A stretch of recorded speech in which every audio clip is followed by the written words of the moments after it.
बिस्मिल्लाहिर्रहमानिर्रहीम। अस्सलाम वालेकुम व्यूअर्स। आज का जो वीडियो लेक्चर है उसमें हम टॉपिक डिस्कस करेंगे दैट इज़ कॉल्ड फ्लूइड। अच्छा जी, तो इस वीडियो लेक्चर में हम फ्लूइड डायनामिक्स के बारे में स्टडी करेंगे। तो जैसे कि अभी हमने लास्ट लेक्चर में हमने ऑब्जेक्ट्स की मोशन के बारे में पढ़ा, और जब वो स्पेसिफिकली रोटेटिंग मोशन कर रहे होते हैं तो उसके अपने फ़िज़िक्स के लाज होते हैं, अपनी इक्वेशंस होती हैं, सारा वो हमने पढ़ा।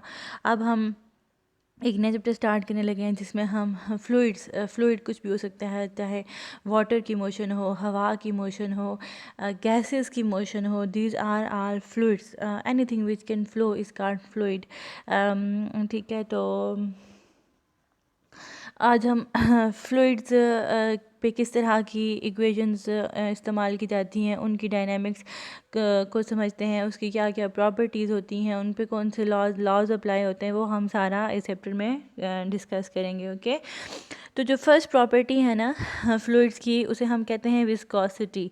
ठीक है, विस्कस फ्लूइड्स इसने यहाँ पे नाम लिखा हुआ है। तो विस्कोसिटी क्या होती है? Viscosity is the resistance to flow of fluid. ठीक है, एक फ्लूइड है, जब वो फ्लो करता है तो जितनी उसके फ़्लो में रेजिस्टेंस होती है उसे हम विस्कोसिटी कहते हैं। सपोज़ आपके पास हनी है एक, और दूसरी तरफ जो है वो वाटर है। तो हनी जब फ़्लो करता है तो वो स्लोली स्लोली स्लोली फ़्लो करता है, क्योंकि हनी की जो लेयर्स होती हैं ना, उनकी लेयर्स के दरमियान में क्या होती है? रेजिस्टेंस होती है, ज़्यादा रेजिस्टेंस होती है। ठीक है, तो जैसे देखें, ये सपोज़ एक लेयर होगी हनी की और ये दूसरी लेयर होगी हनी की, तो इन दोनों लेयर्स के दरमियान में जो है ना, वो क्या होती है? वो रेजिस्टेंस होती है। तो इस वजह से जो है हाँ जी, लेयर्स के दरमियान में रेजिस्टेंस होती है, जिसकी वजह से रेजिस्टेंस अगर ज़्यादा हो तो विस्कोसिटी ऑफ द फ्लूइड ज़्यादा होती है। रेजिस्टेंस अगर कम, लाइक अगर वाटर को देखें तो वाटर इजीली फ़्लो कर जाता है। अब वाटर की भी ज़ाहिर बात है, लेयर्स होती हैं ना, तो जैसे वाटर की एक लेयर होगी, फिर वाटर की दूसरी लेयर होगी, तो इन दो लेयर्स के दरमियान में कोई रेजिस्टेंस नहीं होती, कम रेजिस्टेंस होती है, ईज़िली फ़्लो कर जाता है वाटर। ठीक है, तो वाटर की विस्कोसिटी हम कहते हैं कम है। और अगर हम हनी को देखें तो हनी जो है वो बहुत डेंस फ्लूइड है, और वो फ़्लो करते हुए भी टाइम लेता है। तो उसकी जो हनी की जो डिफरेंट लेयर्स होती हैं, जैसे कि मैंने आपको बताया कि डिफरेंट लेयर्स होती हैं, तो उनके दरमियान में रेजिस्टेंस ज़्यादा होती है, तो उसे हम कहते हैं कि हनी की विस्कोसिटी ज़्यादा है। इन अदर वर्ड्स आप ये भी क्या कह सकते हो कि resistance between the layers of the fluid. I am repeating, resistance between the layers of the fluid is called viscosity of the fluid. If there is more resistance between the layers of the fluid, like honey, like gasoline, like petroleum jelly, then we say that this liquid has high viscosity. And if some liquid can easily flow, like water, it can easily flow, and then we say that resistance between the layers of the fluid is small or negligible. That's why this type of fluid has low viscosity. तो समझ आ गया आपको viscosity की? अब यहाँ पे उसने आपको एग्जांपल दी हुई है कि जो है honey has a high viscosity at room temperature and freely flowing gasoline has low. अगर आप हनी और गैसोलीन को कंपेयर करें तो हनी की हाई विस्कोसिटी है, गैसोलीन की कम विस्कोसिटी, क्योंकि गैसोलीन ईजिली फ़्लो कर जाती है, उसकी इंटरनल लेयर्स के दरमियान में रेजिस्टेंस कम है, जबकि जो हनी है उसकी इंटरनल लेयर के दरमियान में रेजिस्टेंस ज़्यादा है, तो उसकी विस्कोसिटी ज़्यादा। अब अगर आप गैसोलीन और वाटर को कंपेयर करेंगे तो ऑफ कोर्स गैसोलीन की विस्कोसिटी हाई है एंड वाटर की कम है। ठीक है, तो एक्सप्लेनेशन इसके बारे में मज़ीद पढ़ते, मज़ीद विस्कोसिटी के बारे में बता रहा है इसका कि for a fluid to flow the molecules must be able to slide to pass one other. मतलब अगर एक फ्लूइड जो है वो फ्लो कर रहा है तो उसके जो मॉलिक्यूल्स होते हैं, ये जैसे एक लेयर का मॉलिक्यूल दूसरे लेयर, तो ये जो मॉलिक्यूल्स होते हैं इनको एक दूसरे के ऊपर स्लाइड करना, अगर तो ये इससे फिसल जाते हैं, स्लाइड कर सकते हैं एक दूसरे के ऊपर, तो उस ज़ाहिर बात है अगर ये स्लाइड कर जाते हैं इजीली, तो जो इंटरनल लेयर्स हैं उनके दरमियान में रेजिस्टेंस भी कम होगी, रेजिस्टेंस कम होगी तो विस्कोसिटी कम होगी, विस्कोसिटी कम होगी तो फ्लूइड इजीली फ्लो कर जाएगा। लेकिन अगर दो मॉलिक्यूल्स के दरमियान में जो रेजिस्टेंस है वो बहुत ज़्यादा है, वो इजीली एक दूसरे के ऊपर स्लाइड नहीं कर पा रहे, तो वो ना स्लाइड कर पाने की वजह से दो लेयर्स के दरमियान में जो रेजिस्टेंस होती है वो क्या होती है, वो बढ़ जाती है। और जब वो बढ़ जाती है तो फ्लूइड इजीली फ्लो नहीं कर सकता, हम कहते हैं कि विस्कोसिटी ऑफ द फ्लूइड जो है वो ज़्यादा है। ठीक है, तो molecules must be able to slide past one and other. फिर दूसरी बात, इस बात को मज़ीद आगे समझा रहा है कि दिस इंटरनल, ये तो ज़रा देखें, जो मॉलिक्यूल्स हैं इनका आपस में स्लाइड करना ना करना ये इंटरनल फ्रिक्शन जनरेट करता है। ठीक है, द इंटरनल फ्रिक्शन, या हम उसे इंटरनल फ्रिक्शन, एक फ़ोर्स होती है, इंटरनल फ्रिक्शन कह लो या विस्कस फोर्स कह लो, is associated with resistance that two adjacent layers of fluid must have in order to move relative to each other. ठीक है, कि विस्कस फोर्स एग्जिस्ट करती है between the two layers of the fluid. ठीक है, there the internal viscous force of fluid must have in order to move more relative to each other। फिर दूसरी बात ये, इन जनरल द स्ट्रॉन्ग, अगर जितनी ज़्यादा इंटरमोलिकुलर फोर्सेस ऑफ अट्रैक्शन होंगी ना, तो द मोर विस्कस ज़्यादा, जितनी ज़्यादा इंटरमोलिकुलर फोर्सेस ऑफ अट्रैक्शन होंगी तो जो है ना आपका फ्लूइड, उसकी लेयर्स के दरमियान में जो रेजिस्टेंस होगी वो भी क्या होगी, वो ज़्यादा होगी। सारी बात है, जब फोर्सेस ऑफ अट्रैक्शन ज़्यादा है तो वो मॉलिक्यूल्स के ऊपर इजीली स्लाइड नहीं कर पाते, वो एक से फोर्स ऑफ अट्रैक्शन वैसे दूसरे के साथ जुड़े रहते हैं, स्लाइडिंग नहीं कर सकते एक दूसरे के ऊपर, जिसकी वजह से internal resistance of the liquid increase होती है और हम कहते हैं कि उसकी विस्कोसिटी भी, उस लिक्विड की विस्कोसिटी भी ज़्यादा है। ठीक है, दूसरी बात जो कहता है कि viscosity cause part of kinetic energy of the fluid to be converted into internal energy, कि विस्कोसिटी जो है वो उसमें भी एनर्जी कंजर्वेशन होती है, कि kinetic energy of the fluid जो है वो कन्वर्ट हो जाती है internal energy of the fluid में।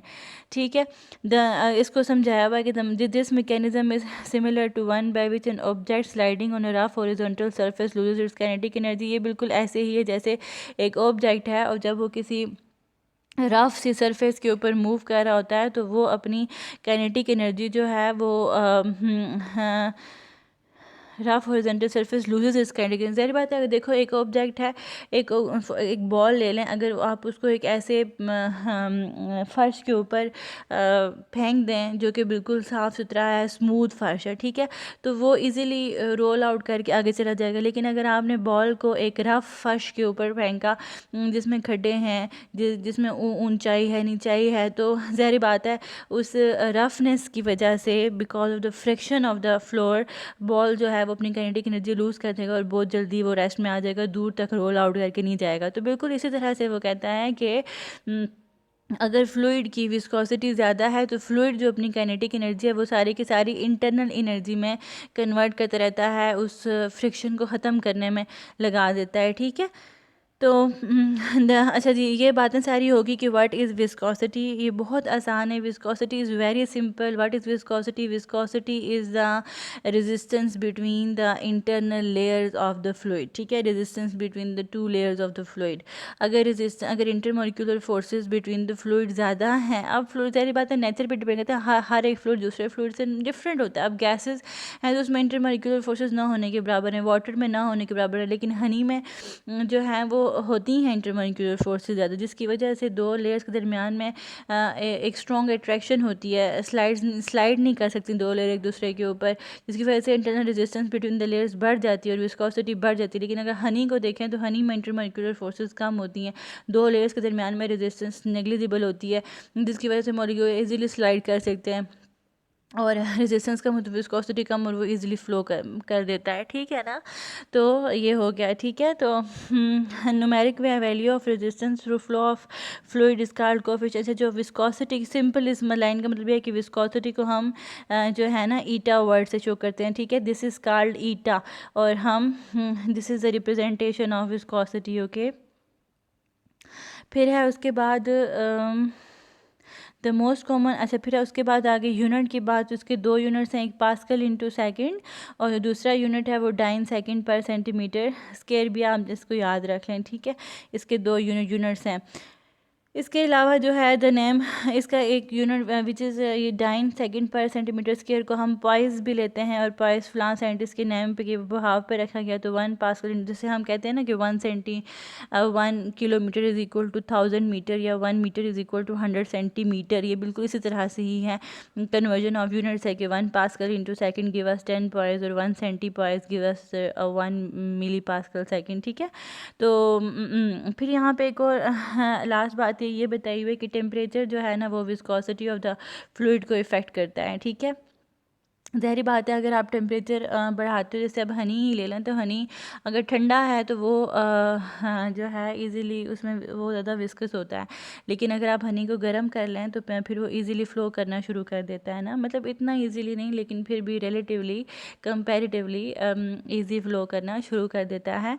तो इसका मतलब है कि जब आप टेम्परेचर बढ़ाते हो ना, तो एटम्स जो हैं वो फ्री मूव फास्ट करना शुरू कर देते हैं, जिसकी वजह से विस्कोसिटी जो है वो कम होती है, distance between the layers of the fluid कम होती है।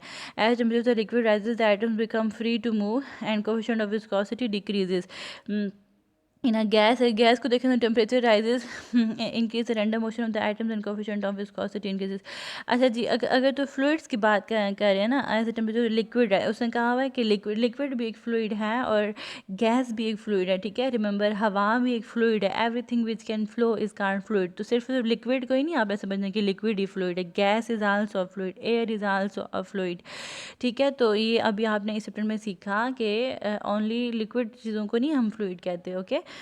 तो कहता है कि अगर लिक्विड का टेम्परेचर बढ़ाओ तो उसकी विस्कोसिटी डिक्रीज होती है, लेकिन अगर आप गैसेस का टेम्परेचर बढ़ाएं तो random motion of the molecules बहुत ज़्यादा इंक्रीज हो जाती है, कि वो बजाय ये कि स्लाइड करें वो रेजिस्टेंस कॉज करना शुरू कर देते हैं एटम्स, मतलब उसके साथ टकराना शुरू कर देते हैं और इस तरह से कोलिजन करते हैं और रेजिस्टेंस बढ़ा देते हैं, जिसकी वजह से विस्कोसिटी इंक्रीज हो जाती है। तो ये से डिफरेंट जो है वो हम ऑब्जेक्ट्स की विस्कोसिटी आपको बताई। इथेनॉल जो है उसकी कितनी है, -3 है, ब्लड की माइनस, ये सारे आपको ना यहाँ से पता चल जाएगा फ्लूइड्स के बारे में, ठीक है। तो डिफरेंट सब्सटेंसेस की viscosity, you don't have to memorise this, you just have to look on this के किसकी विस्कोसिटी ज़्यादा है किसकी कम है। अच्छा जी, फिर जो है वो अगला है, तो अगले में ये है कि fluid friction and Stokes law. तो ये मैं